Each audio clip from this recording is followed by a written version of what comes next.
Yes, yes. Yeah, we'll take another round. Bottle service season, April 30th. Welcome to this balloon party, and it's driven by Munganess, St. Louis Acura, Munganess, Burkhardt, Alton Toyota. My name is Timothy Michael McKernan. I'm standing across from Jackson Burkett.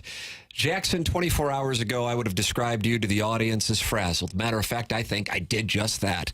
Today, you seem like you're in a better headspace, and I would say you are calm and ready for today's rain day breakdown of the Cardinals and Tigers. Yeah, Tim, I would say I have my feet under me more. I like that. You know, they say in football you never want your feet above your ass. And yesterday my feet were way over my ass. But now, feeling pretty good. You are. Well, I have... Well, maybe the audience will send some texts in to bring you down a notch. Well, I'm sure they will. A steadier ground around me. Now, yesterday, rain out. Rain out. But there was a delay. That was like the impetus of a balloon party. Like, oh, it's raining, and the Cardinals are 5 games under 500. Here was the last time they were good, and let's celebrate. Oh, is that really? Well, I thought... Is that what you're going to do? No. Do that? But, well, I'd love to. Okay. I love reminiscing. But I thought that was kind of where balloon party, the late great Joe Strauss kind of formulated. That's that correct. was like, oh, it's a perfect opportunity for a balloon party. Did anybody else use that phrase? Let's deep dive the origin of this show, which of course the name, which came from Joe Strauss tweeting that at the time Fox Sports Midwest was having a balloon party because the Cardinals lost 18-1, and they're showing highlights of the MV3 Right. from a game 10 years earlier to distract from the loss. But did anybody else use that term, balloon party? It seems like a perfect thing that Strauss, that he and only he would have, you know. Fat Bob says, "Sup, balloon boys." Oh, and he's a dog avatar too. That's awesome. I don't usually get to interact with dog avatars. You can participate in the YouTube chat. We now have it set up that I just look right over Jackson's head. It's on a monitor, and I can read it here in the studios on 101 ESPN. Jackson, what do you have prepared here for me, for the audience, on Tuesday, April 30th, as we head into the month of May with glorious weather in the St. Louis metropolitan area after poor weather caused the Cardinals and Tigers to be rained out, setting the stage for a twin bill. Oh, let's play two, Tim. Amen. The Redbirds are facing Jack Flaherty today on the first half of the twin bill. I would say Flaherty wouldn't fall in this category, depending on who you ask. Mm-hmm. Maybe what highway you take to work. But I asked the question, who would be on the power ranking of former Cardinals who fans would want to see be hit hard or ring up across the 21st century? Kind of the... Jack Flaherty is absolutely there for a healthy percentage of Cardinal fans. Without question, he is. Probably, yeah. And I think he might be at the top of my list. Now, he isn't necessarily mine, but being cognizant of the pulse of the fan base, I don't even know who would be. There's got to be others. Are you talking about current pitchers or not just pitchers too? Former Cardinals who have now on other teams got hit. Okay, or ring up. I got specified that. So who would the Cardinals see? Like some Schadenfreude, especially when the Cardinals play. Now I follow you. That's a good. I like the question. Flaherty's absolutely live. Yeah, 314-399-9646 is how you can text in the Air Comfort Service text line. Somebody said Johnny Cueto, but Johnny Cueto has never been a Cardinal. And then this person said, "Oh, never mind, no problem." Hey, you know what? A lot of people make mistakes. I just don't. If we're talking that's right. If we're talking across 21st century of any player whose fans who want to see the Cardinals hit hard or strike out, Cueto would probably be. Cueto would be live on that. When you included the description of former Cardinal, and it doesn't just have to be a pitcher; it can be a hitter. Schadenfreude on. This one goes back. Tino Martinez. That was one. Yeah. Hayward. I mean, I guess maybe. I don't really feel like he ever was. Tino was kind of a. Yeah. Just the fact Hayward was just like a nice kind of quiet guy. For sure. But he went to Chicago. I get that. But, I mean, he wanted to be part of something that had never been done. Yeah. That's what Eli Drinkwitz is selling down 125 miles down the road, Jackson. You consider me a consumer. All right, I'm buying. Tino. I think sometimes St. Louisans and those who live in the metropolitan area feel like New Yorkers or those in Southern California, the coasts, your favorite parts of the country. That's right. Look down on this as being flyover country. Mm-hmm. Yeah. And I think oftentimes that's just not the case. The truth is they don't think about us at all. Someone from St. Louis. Oh, where's that? It's in Missouri. Where's that? Right. It's Yeah. Midwest. Tino, however, did embody, what am I doing here? What is this? You call this Italian food? Why are you doing this in this market? That kind of condescension. Yeah. So that would be one. Now I got a little more up close. And it's not like he was a bad guy. He just wanted to still be with the Yankees. Mm-hmm. You know, Yeah. I don't think he's ever been back for a Cardinal reunion. No. Ozuna maybe, but it would be not like the... He gave us, though, that catch Right. like Willie McGee in Game 4 of the 82 World Series where his outstretched arm and he caught the ball so well that it landed 15 feet in front of him. So he did keep it in the ballpark by definition. The play that keeps on giving. Amen. He's worth it for, if just that, if nothing else. You know, NLCS be damned. Amen. Brett Cecil. Yeah. I think Brett turned his attention to video games while he was with the Cardinals. So Yeah. I'd be surprised if he's still pitching. Don't know if you're going to get that opportunity. Flaherty's number one for me. I can't stand him. That's from the 217. Yep, that's tracks. There you go. Gary Gaetti? Gary Gaetti ever do? What did Gary Gaetti do? Couldn't tell you. I mean, number I don't one, know much he's like about kind of Gary from Gaetti. the area, and he was a Cardinal. Then, you know, I don't know. I need a follow up on the Gary Gaetti play. Carlos Martinez, he's not real active. No, I don't even can't know. imagine. I didn't get a sense he had a real passion for pursuing. Does he even play anymore? Sandy Alcantara? No. What did he do? Yeah, he was just a guy who got traded. Now, maybe, I mean, some of these names, maybe people are looking at through the Randy Choate. He definitely doesn't play anymore. I was when you asked this question, I was thinking through the lens of not because a player didn't play well, but because the player irritated the fan base. Yes, that's kind of... And that's why I say Flaherty's there. Yeah, he probably... Now, I know he didn't irritate you and he didn't irritate me. I really liked the guy. Yeah. I mean, I didn't know him well, but I did a few one-on-one interviews with him. And I'm just like, man, this guy, he's a competitor. He speaks his mind. And I don't know, he's kind of, I don't know, it's kind of the kind of guy I'd want on a team, honestly. Yeah. But, you know, I know that some people view things through the lens of that which they agree with politically. And if they don't agree with someone's politics, then that person isn't who they're going to like. And I understand that that's the world in which we occupy at this particular moment, Jackson. But whatever. Either way, I view it more through the baseball sense and then how somebody interacts. And so, you know, Flaherty was, you know, 10 out of 10. Yeah. And that Tino Martinez, I don't know what his politics are, but he wasn't exactly really pleasant and certainly did not enjoy his time in St. Louis. So that's where I'm coming from on the Tino play. And of course, Randy Choate has it coming. Absolutely. You know, yesterday, Tim, I sometimes go in these Wikipedia rabbit holes. And you may think to yourself, oh, Jackson, you're just now realizing this. But that 90s Braves rotation with Maddox, Glavine, and Smoltz. How is this coming up? I mean, you couldn't be more accurate. And I believe Gary Gaetti, since apparently Gary Gaetti and Randy Choate are today's show topics. Gary Gaetti, I believe, homered off of Greg Maddox in an NLCS game at Fulton County Stadium. Was that game 1 or 2 in '96? Somebody will check on that. You have to remember, I just realized. I mean, I knew that they had their rotation, but like in their primes, Glavine, Maddox, and Smoltz. But they were going up against the Yankees, and they were... Yeah, but the Braves would be the first ones to tell you that the fact that they only won one World Series, because it started in '91 and it really didn't end until the 2000s, right, was a monster miss. Yeah. Monster miss. Yeah. Monster miss. It's, I mean, I'm open to this conversation.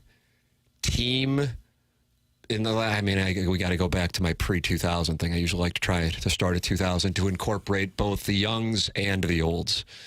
In my lifetime, but if you want to go back to 1990, the team that didn't capitalize on its greatness. I mean, the Oakland A's are in that, and I'm going beyond baseball, by the way. I think you can say it about the St. Louis Rams. It was a brief, less, you know, the Braves had I almost dropped the S-bomb there. I don't even know how. I'm not really all that worked up about this. You seem really emotional. Yeah. They had like 15 years, and they got one World Series. Yeah, right.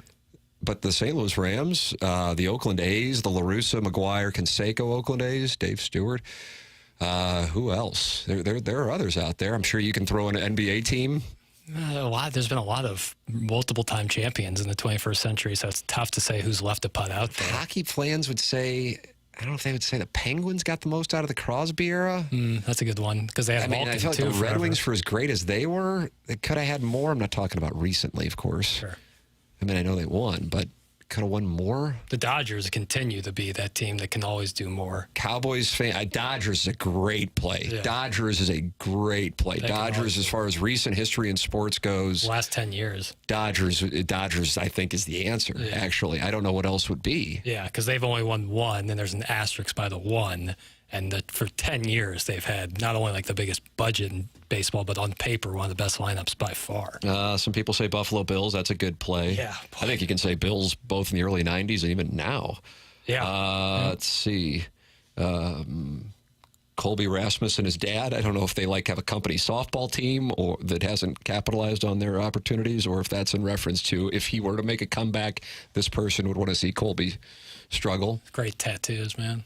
Well, Colby Rasmus's backwards MLB logo tattoo is the logo of my fantasy baseball team, the Southside Seamen. It makes me giggle Get your every Southside time. Seamen merch at tmastlshop.com. It makes me giggle every time. The Blues underperformed considering the talent they had in the 90s.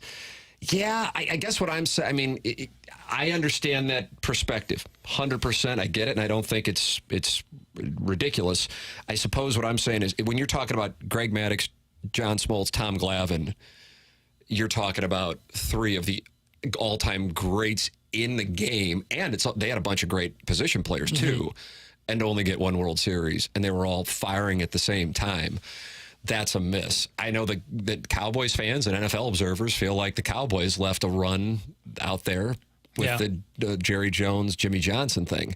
Barry Switzer won a Super Bowl, but I get the feeling that his fingerprints weren't necessarily all over the success of that operation. And it was more of all right, we're just so good, it doesn't really matter who's coaching kind of deal. Right. And part of my deep dive also sent me to just generally 90s pitchers when you had Randy Johnson at the prime of his career, getting everybody out, Roger Clemens, Curt Schilling. It kind of makes sense that guys were like, we might need some help in the old juicing department, because how are you going to hit Randy Johnson, Roger Clemens, and then the three guys that you got down in Atlanta? 90s pitching, Tim. That's what I spent my time doing. The New York Knicks. How about that? Jackson? 90s, like the Ewing era? I don't know. I didn't. They kind of had a problem because of the Bulls. The 80s, maybe. Yeah. Somebody actually said the Bulls, but I lost the text. We're getting so many texts. I mean, they won 6. They've only been to 6 finals, and they've won all 6. So. But they put the disclaimer that I know it sounds crazy, and then I just lost the text. There's so many texts. What's going on in the YouTube chat? Tiny Peepee, I think Martz would have left, and that would have affected the offense, but I don't think the draft, the offensive players, had he stayed, that hurt the Rams. I guess it's like I'm playing YouTube chat Jeopardy, but I think that's saying Dick Vermeil leaving. Okay. I think there may be something to that. Sure. Dick Vermeil went and had success immediately after taking a year off. If Randy Carricker were still here, we could probably have a conversation about this. Because Martz was going to be the coach in waiting, and then Vermeil just retired. Yeah.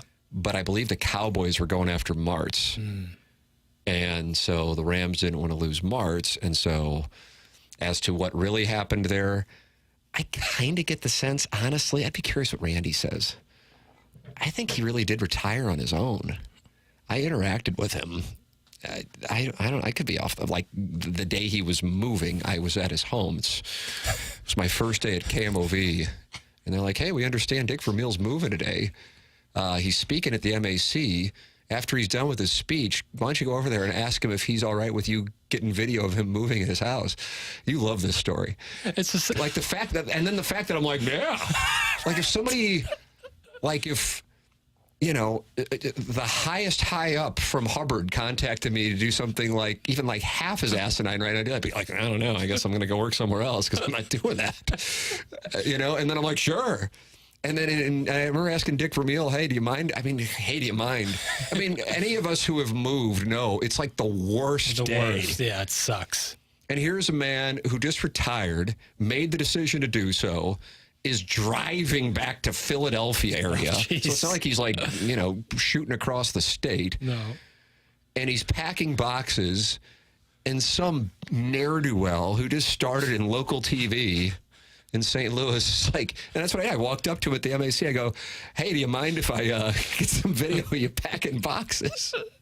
And I think he's such a nice man. He goes, well, I guess I can't stop you. And I'm like, well, and I look back on it now, a quarter century later. I'm like, well, yeah, you can just tell me no. Right, point blank.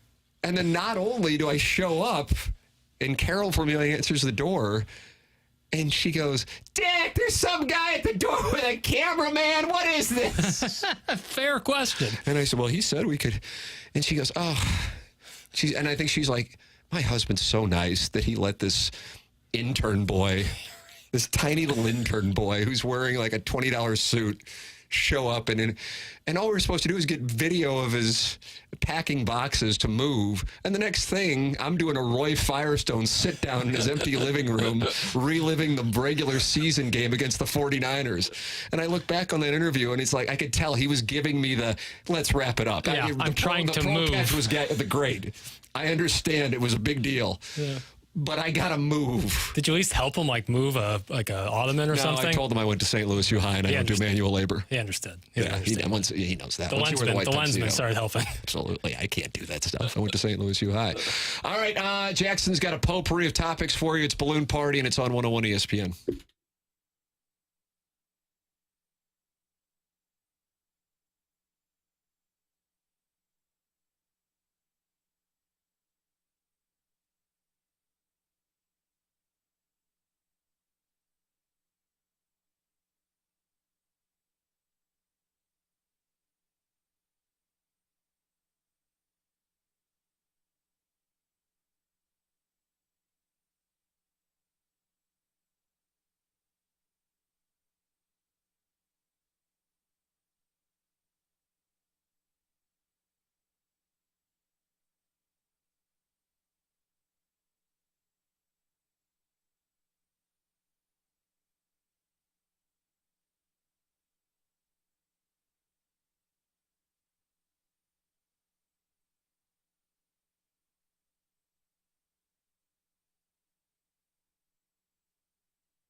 Boy, this Little Piddles Tuesday topics on Balloon Party 101 ESPN.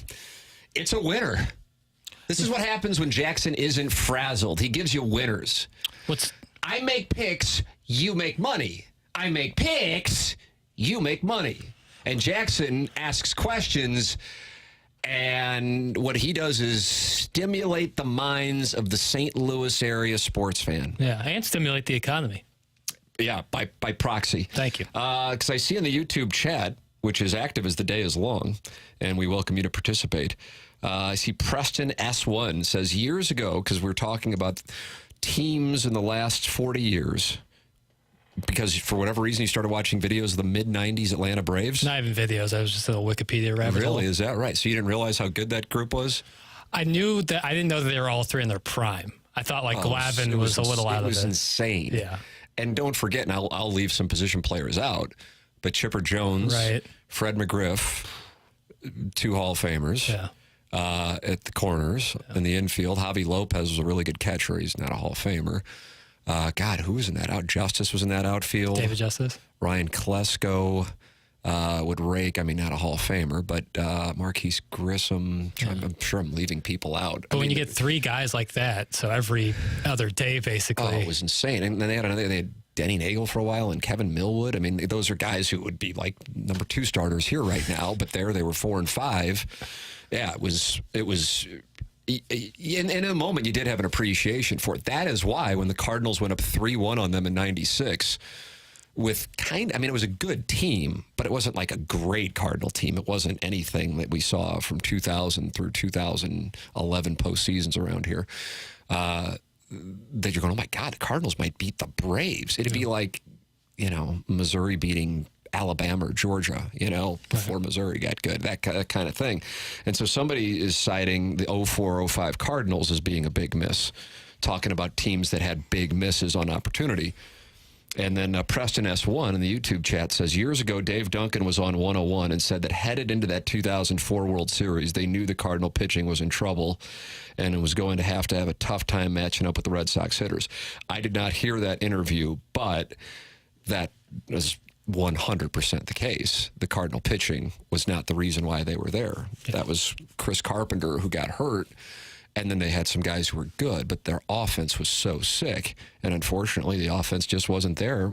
They hit in Game 1, and they were in the mix to win Game 1, but other than that series was, if you're too young to remember the 2004 World Series, imagine the 2019 NLCS, and you'll essentially have the same experience. It was when the Cardinals and Nationals left after Game 2 and the Nationals were up 2-0, there was not a sliver of me that thought we would see the Cardinals again until the next season. That series was not coming back to St. Louis. Just like when I was leaving Fenway Park after Game 2, I knew I wasn't coming back for Game 6. Sometimes you just kind of know. Yeah. And unfortunately, that was the case. Cardinals and Red Sox 2004 teams play 10 times. I think the Cardinals actually win the majority of them, the series. Yeah. But in that case, what are you going to do? You know what I say? What are you going to do? A bunch of people texting, including my father, saying Jeff Burkett. Yeah, a delightful gentleman. Andrew Jones also on that. That's Andrew Jones. Nicely done. Yeah, Andrew Jones could be in Cooperstown when it's all said and done. And his son plays, right? His son is a highly touted prospect. Steve Avery's another name. That's a good one. Steve Avery's another part of the rotation. Tim, the funny thing about Ozuna's not catch is that he indeed did not keep the ball in the ballpark. It bounced into the bullpen for a ground rule double. Thanks. That's from Scott's Wrinkled Ballsack. Did it really? That's an insult to injury there. I think the insult were the bullpen guys laughing like they were at Def Comedy Jam. If only he played right field, it would probably worked out better for him. Jackson, what question do you have for Tuesday topics? Sure. I'm going to use an NBA premise to address here we go. To address a wide-arcing question. Oh, gosh, it's exhausting. The Timberwolves swept the star-studded Suns. It's a Timberwolves question, too. It's not even like Lakers, LeBron. It's the Timberwolves. It's Ant time. Ant-Man. They swept the star-studded Suns team behind a great team performance, but especially from young Anthony Edwards, aforementioned Anthony Edwards. For those who have never heard of him, grow up. Anthony Edwards is being... hold on a second. Why are you telling people to grow up? Because that's like what people do. They're like, Anthony Edwards, never heard of him. Now, how would you feel if hockey fans who this time last year you were saying, yeah, Alex Petrangelo of the Oilers. But I know who he is. Yeah, but I mean, you had him playing for the wrong team. That's all right. I checked the first box. The man was the first member of the Blue Note to touch the chalice. And once they leave, they're dead to me, so I don't care. I'm a St. Louisan through and through. All right, carry on with this nonsense. Sure.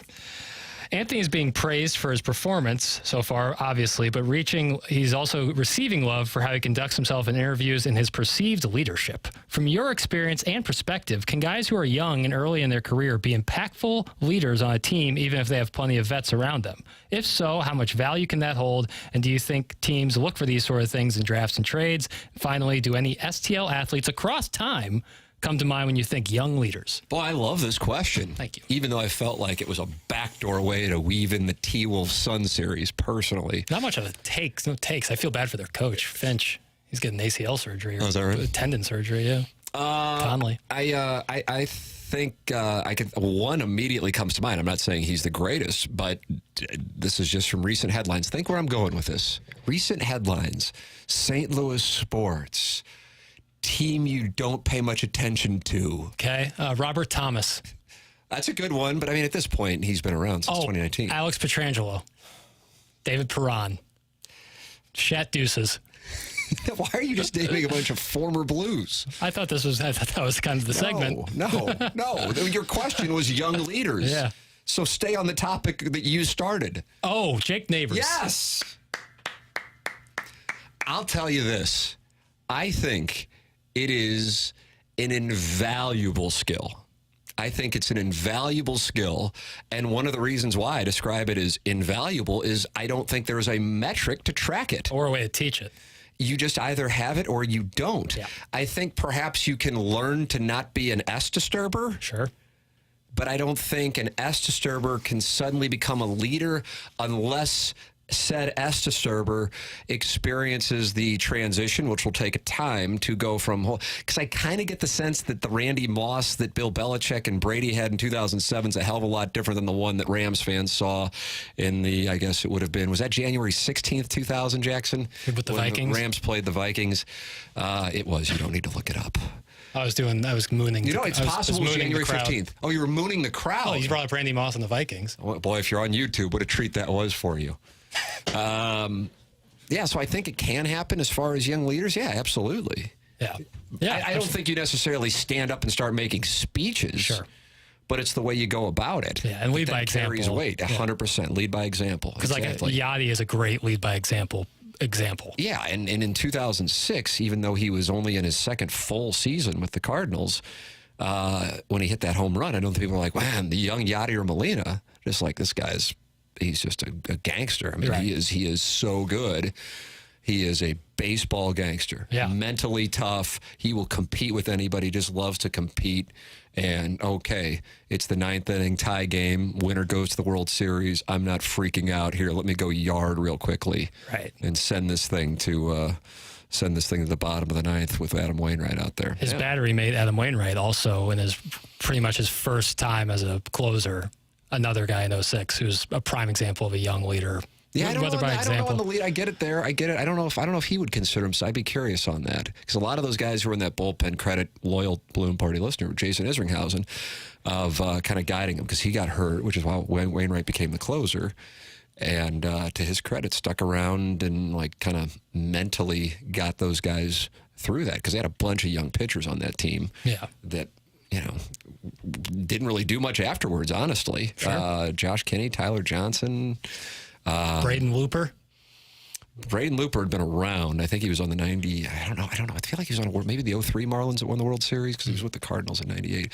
Anyway, Jackson, no, it's a good question. And you were able to ask a good question all while tying in Ant Edwards. What a win. Yeah. Anytime I can talk Ant-Man, I'm happy to. Yeah. Gary Davis was wrong about him. Now, hold on a second. You're at Radio Wars with Jamie Rivers, and now you're going after Super Bowl champion Kerry Davis? I love Kerry Davis. But Matt Rocchio... You're holding him accountable now for an Ant Edwards take. Matt Rocchio said in like the next 5, maybe it was 3 or 5 years, that Anthony Edwards will be an MVP candidate. Kerry shorted it, and it looks like right now Ant-Man's playing like an MVP candidate. I think Kerry Davis and Jamie Rivers are going to walk in here, and they're going to be so hyped up. They're going to take you out in about 2 seconds, and then just out of boredom, they're going to come after me, and I'll be cowering behind this dais. They need 2 former pro athletes to take me down.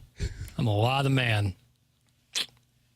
Would you just do a little Shooter McGavin point at the camera? Yeah, well, just letting people know, sending the message. How much do you want to bet regarding YBM? Please get me into the UVR and pay me appropriately so I can show you the non-leadership. I didn't understand a single word of that. The YBM? I just read what's in the teleprompter. Okay. Action Jackson will never make it to the fast lane. That's from the Water Boy. They won't let me. All they do is they use me for clout, and I never get a chance to go on the show. Are you saying that the fast lane is clout chasing by talking about you? Sometimes. They're getting some of my pop. I just saw in the YouTube chat, Sam Bradford couldn't lead a team through Castaway Kids. He would not be an example of a young leader. Even though I like Sam Bradford. I just glanced up at it, and I'm like, oh, they're talking Sam Bradford. Sam Bradford couldn't lead a team through Castaway Kids. I also Tiny Peepee says, please come through that door, Rivers. You're ready. I do it sometimes to him, and he says, you only should have your hands up if you're ready to use them, and then I drop them immediately. Smart move. I imagine Jamie Rivers' entrance music is Stone Cold Steve Austin's glass breaking. God, I would love that. I don't watch much wrestling, but right there, I felt like that was kind of a condescending, oh, those of you who do watch wrestling, tee-hee-hee, you're beneath me. That's what that comment came off as. I don't know. Just so you know. Even though I do believe that, I don't think I was conveying it there. But I do believe it. All right. Now, do you believe that's what Jackson was saying? YouTube chat active, talking Castaway Kids and the Rams' #1 pick in 2010. Nice. And then also the Air Comfort Service text line, 314-399-9646. This program is called Balloon Party, and it airs on 101 ESPN.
This is Action Jackson with a Sports Center update brought to you by Saliga Heating and Cooling. The Cardinal game was rained out yesterday in Detroit, so they're going to play a Twin Bill doubleheader today. First leg of the Twin Bill will feature Jack Flaherty on the bump for the Tigers and Kyle Gibson on the mound for the Cardinals. First pitch at 2:40 p.m. And last night in the NBA playoffs, the Nuggets defeat the Lakers 108-106 behind a late-game dagger from Jamal Murray.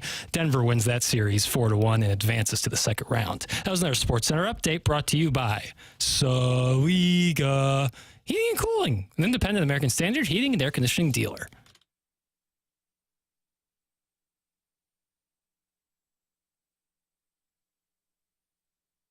Welcome back. This is Balloon Party, 101 ESPN. It is presented to you by Munganess, St. Louis Acura, Munganess, Burkhardt, Alton, Toyota.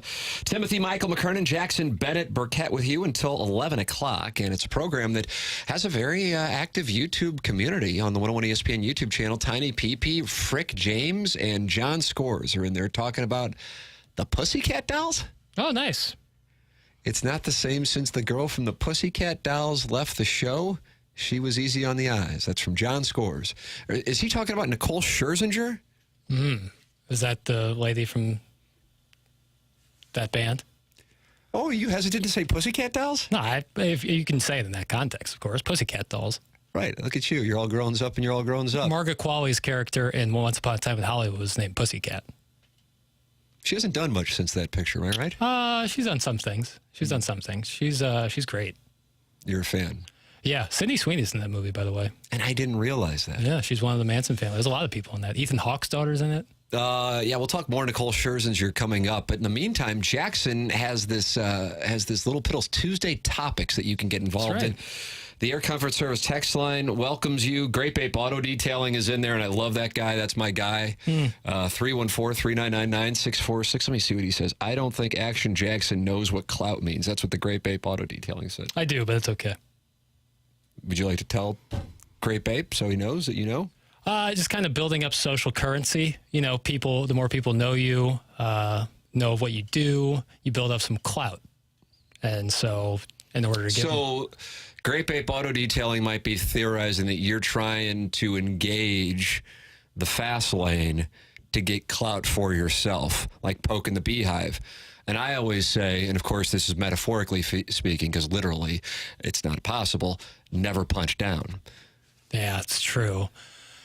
I think just intrinsically... But you're not going to get Kerry Davis or Jamie Rivers to engage in your clout chasing because they don't need you. Right. I think intrinsically, though, they're jealous of us because not only do we do 1 hour of midday, but we also do 3 hours. Dreams of. We do 3 hours on HD2 near a bathroom, and I think that's what. Okay.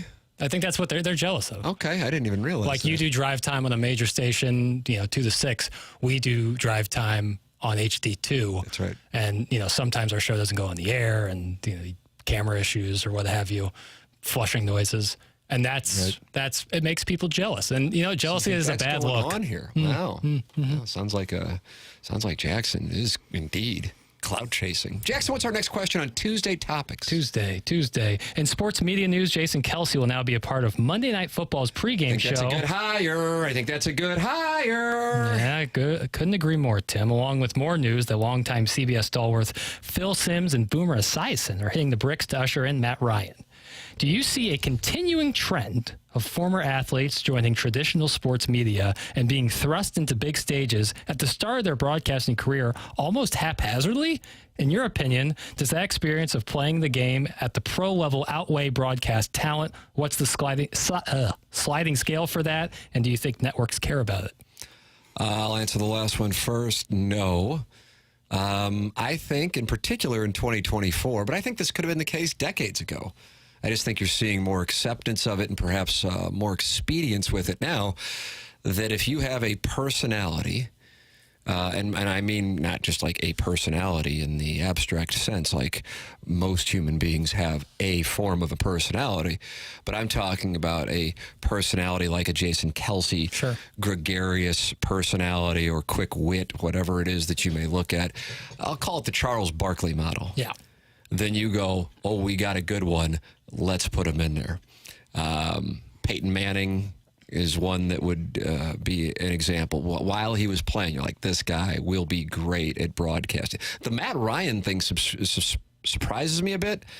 I don't really watch that show all that much. I know he was doing some broadcasts this past year. He was doing both CBS Sports Network and filling in at times on NFL Today. That kind of surprises me, but at the same time, I think I haven't seen much of him while he was playing, doing interviews to think one way or the other. Manning transcended being a part of the Colts or Broncos, and he'd do Saturday Night Live and commercials. So you could sense it. I mean, I was wrong. I never thought Brady was going to actually do the Fox thing. So maybe I'll double down. I just don't think it's going to go well. Yeah. I'm shorting it. I'm shorting it all day long. I think the reception will not go well. I think there were some on social media who said that kind of thing. But like obviously what he does on the broadcast is subjective, but the reception to it, like when you are that great at something that's undeniable and objective, like being a football quarterback, and then do something that's subjective, people are going to want to tear down. Peyton Manning is that guy, and I know Brady was the better of the two. Yeah, but you got to seek out Manning's thing, though. You know, there's another option. But okay. Let's say Manning was with Kevin Burkhardt. Okay. And we'll go apples to apples. Who do you think would be better? Manning. Yeah. 100%. You see what I'm saying? So totally. you know it. Oh, I mean, of you're course. one of the best broadcasters in the area. Thank you. No, that was important. I needed that. Well, I mean, it's credibility. Yeah. You know, it's one thing if somebody who doesn't have the game you have were to say Peyton Manning would be better than Brady. Oh, come on. What do you know? You never played HD2 radio. That's right. Or 1 hour on a midday. You were never the man in the arena. Or thought that Alex Petrangelo was, you know. That was a clerical mistake. I keep my own stats. Keep my own stats, and I must have mistyped. Or my intern mistyped. Yeah, without a script, you would never know where Alex Petrangelo was playing. But I got to tell you, I think it's the right move. I will be more apt to watch where a personality that I find to be amusing or is not take-smithing. Sure. Like I'm not all that interested in NBA regular season discussion. I'm not anti-NBA. It just doesn't really intrigue me. I'm not all that interested in most MLB regular season discussion minus the Cardinals. But J.J. Redick kind of doing what he is doing. He's great. Kind of the anti-take-smith. Yep. That intrigues me. Yep. Oftentimes I've said it, so this may be redundant, but one more time, you finna hear it, and it's the following. I want to hear from or read from someone whose opinion I do not know right when I hear the topic. That bores me. Oh, the Cowboys lost. I know what's going to pop up on ESPN the next morning. Stephen A. Smith walking through his house with a cowboy hat on, smirking. Oh, and then on Fox, it'll be Skip Bayless, like doing some performance art, like lighting something on fire because he's mad. Trash can got in the way. Right. You know. Yeah. Not interested. I loved Joe Strauss because Strauss didn't really care if people liked it. He wrote what he thought, and then he would back it up with either quotes or some research. And he wasn't writing for likes or broadcasting for likes. That, to me, is tired as F. Yeah. I caught myself. I didn't want to use the F words. I know kids are in the car today. I think one example of former athletes becoming broadcasters and not working out too well is what Fox has got going with their college football pregame show for Big Dune Kickoff. Oh, I bet they'd love the agents' buyout clauses on that. Like, it's just not a good show. And, like, yes, they all played. 2005 USC thing, or the delightful, personable Urban Meyer. Yeah, Brady Quinn. It's just not, like, those are great players in college, but I don't. 20 years ago. Right. That one baffles me. I mean, I know, I just don't watch it. Yeah. Like the one time they're at Columbus or Ann Arbor for the Michigan-Ohio State. Although I guess they won't have that anymore because now it's CBS. Yep. CBS has to be thrilled about having the Big Ten instead of the SEC. God in heaven. Nebraska, Iowa. Jesus. Mary and Joseph. But I'm always watching the ESPN, and I love it. So I'm like going, oh, this sucks. It's the same thing with the Fox. I watch Bradshaw and Howie Long and Jimmy Johnson and Menifee. Who am I leaving out? I'm leaving somebody Michael else. Strahan. Tony Gonzalez pops up. Yeah, he does pop in there. Jake Glazer does the sideline reporting injury stuff. Right. Yeah. So I'm not like, oh, let me see the fake laughter going on in the CBS one. I'm just not interested. They're so cold too. They're always out there and they're freezing their asses off. So I don't worry about it. I'm just like that. But same thing with the NBA thing. Yeah. Plenty of people, I think, if they're going to turn off the game if it's on, but if they go and they happen to catch the pregame, postgame, or halftime show with TNT. Shaq and Charles and Kenny the Jet and Ernie Johnson, they're like, oh, I'm going to watch this. Right. So that's a win. And I think you could have that with Jason Kelsey. So I think it's a great hire. 10:51 in St. Louis. Clarkson Jewelers time check. This is Balloon Party 101 ESPN.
Welcome back. Final segment of Balloon Party for the day. Tim McKernan, Jackson Burkett with you. If you miss anything, you can go back and podcast it. Dobbs Tire and Auto Center's podcast on the 101 ESPN app. And you can subscribe to the TMA STL app and the TMA STL podcast. And you get all these podcasts plus the Tim McKernan Show podcast.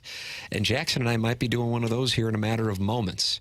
TBD, QFTA. You can send any questions, comments, hate mail to tmckernan at InsideSTL.com. Along the lines of the Jason Kelce broadcast hire, Phil Simms and Boomer Esiason being out on CBS, Kelce going to ESPN, and then Matt Ryan replacing those two gentlemen on the NFL Today. We got this text, Jackson. Eli Manning has really surprised me. I thought he was a boob when he was playing, but he's much more entertaining than I thought. That's from the 314. Allow me to enter this into Discovery. Eli Manning's broadcast career success is solely reliant upon being his older brother's foil. Discuss. Yeah, I think there's something to that. He needs to be a foil. Yeah. He can't be the A. Yeah, he's always kind of the Robin to the Batman. Nice. But he also can kind of come over the top because... It's great. Yeah. I'm just saying that that's what he is. Right. But he can also come over the top with because obviously Peyton is a more accomplished quarterback, but then Eli can just say, yeah, but I beat Tom Brady twice. And probably one of, if not two of the best Brady Patriots teams. So it's, he kind of has his ace in the hole where he's like, I have credibility, don't worry. I'm a really good quarterback as well, but I've always been in the shadow of my older brother.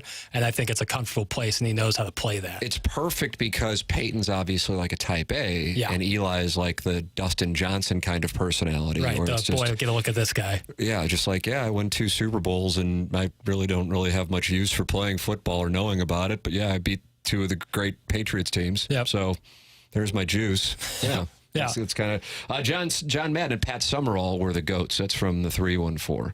If Jason is still at NFL Network when Travis retires, could we be seeing a Thursday Night Football Kelce cast? It's a ESPN. Nice play. For the record, he's ESPN.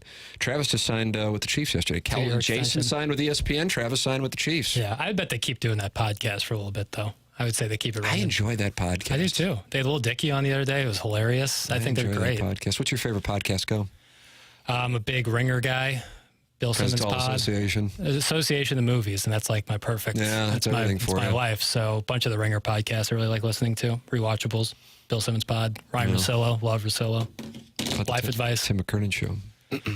I listen to every millisecond of it for the last 3 years, and I'm a big fan. Is that right? I'm going to do this right here. I got a minute left. Okay. I was thinking about typing it out.